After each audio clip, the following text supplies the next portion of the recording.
안녕하세요. 홍프로 스포츠입니다. 적중하신 가족방분들 모두 축하드립니다. 홍프로 가족방에서 모든 경기, 언어버 및 핸디캡, 최종 조합 공유해드리고 있습니다. 적중률 높은 홍프로 가족방은 고정 댓글에 있는 링크로 문의해 주시기 바랍니다.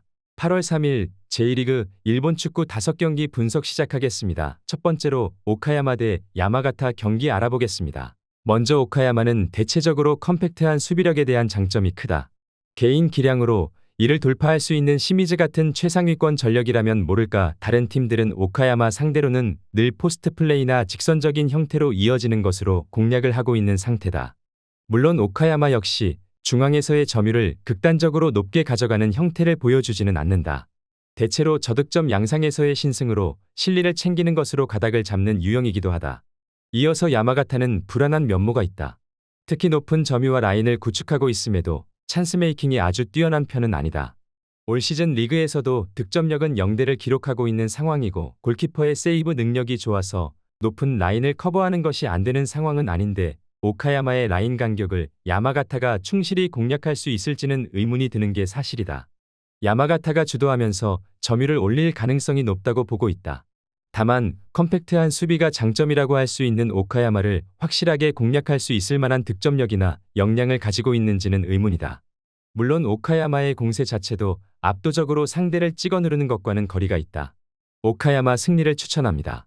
두 번째로 야마구치 대 오이타 경기 알아보겠습니다. 먼저 야마구치는 의외로 오이타에게는 강한 모습을 보여주지 못했던 편이다. 이는 야마구치의 공격력이 상당히 실망스러운 수준을 유지하기 때문으로 볼 수 있겠다. 야마구치가 대체적으로 길게 붙여주는 것으로 일관하면서 수비적인 장점이 오히려 강한 편이기 때문인데 아키타전에서도 상대가 내려앉고 롱볼로 일관하자 무너지는 모습이었고 대체로 상대가 낮은 라인을 구축하게 되면 공격에서 어려움을 겪는 모습을 보였다. 이어서 오이타는 대체적으로 라인을 내리고 크로스나 직선적인 성향의 공세를 퍼붓는 것을 선호한다고 할 수 있겠다. 때문에 24경기 19득점으로 적은 득점을 기록하고 있지만 실점 수치는 25실점으로 상당히 괜찮은 역량을 지니고 있는 상황이다.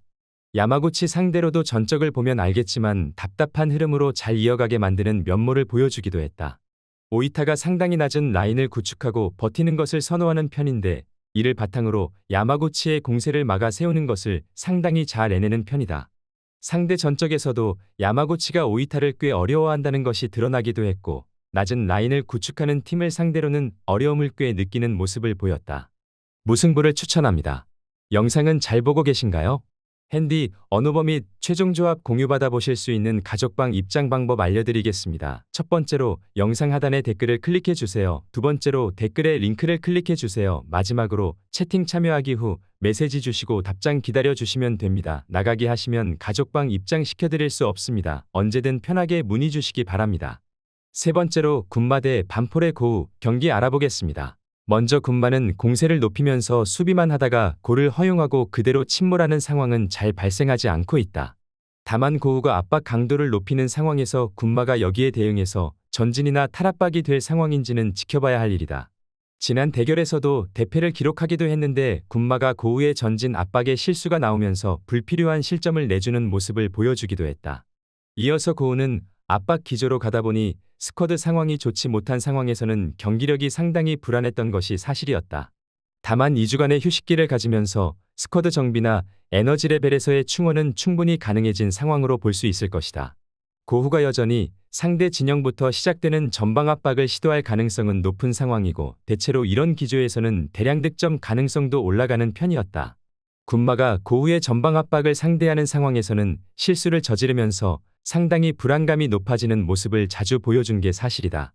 특히 고우가 2주간의 휴식으로 인해서 스쿼드 상태나 에너지 레벨을 정비할 시간이 생겼다는 점에서 고우가 강한 압박이라는 기조를 버릴 이유는 없을 것으로 보고 있다.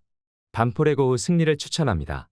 네 번째로 베갈타 센다이 대 시미즈 경기 알아보겠습니다. 먼저 센다이는 시미즈를 상대로는 약했다. 이는 화력전에서 밀리면서 석패하는 상황이 자주 나오는 것으로도 어느 정도 짐작이 가능할 것이다. 특히 오카야마 상대로는 센다이가 촘촘한 수비를 돌파하지 못하는 모습을 보이기도 했지만 시미즈는 이를 개인 기량을 동원해서 돌파를 해내기도 했다. 센다이가 대체적으로 시스템적으로 득점 루트를 만드는 것에는 능력이 없지는 않으나 기복이 심한 이유라고 볼 여지도 있을 것이다. 이어서 시미즈는 늘 공격적인 지공 성향의 기조다. 물론 배후 공간이라는 약점을 노출하는 것은 어쩔 수 없지만 컴팩트한 라인 간격을 유지하고 공간을 주지 않으려는 시도를 이누이 같은 선수들이 개인 기량으로 돌파하는 것도 가능한 전력이다. 특히 센다이가 휴식기라는 변수는 있어도 체력적인 난조로 인해서 4월 이후로는 무실점 경기를 거의 치르지 못하고 있다는데 주목할 필요도 있겠다. 개인 기량의 차이로 인해서 시미즈가 근소하게나마 화력전에서 우위를 보였다.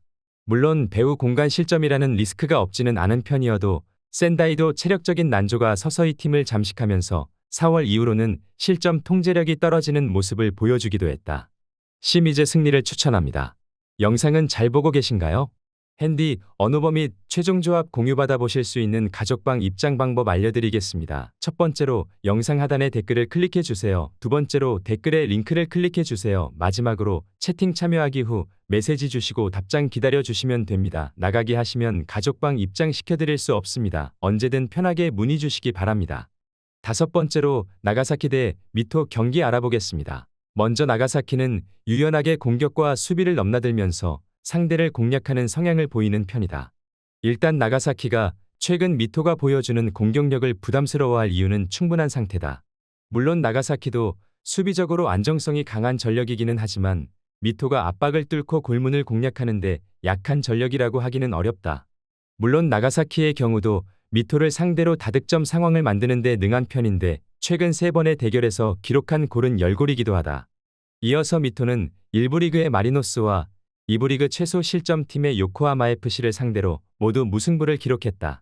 특히 개인 기량을 바탕으로 상대를 드리블로 돌파해서 득점을 기록한 요코하마 FC 전에서의 성과는 꽤 인상적인 모습이다.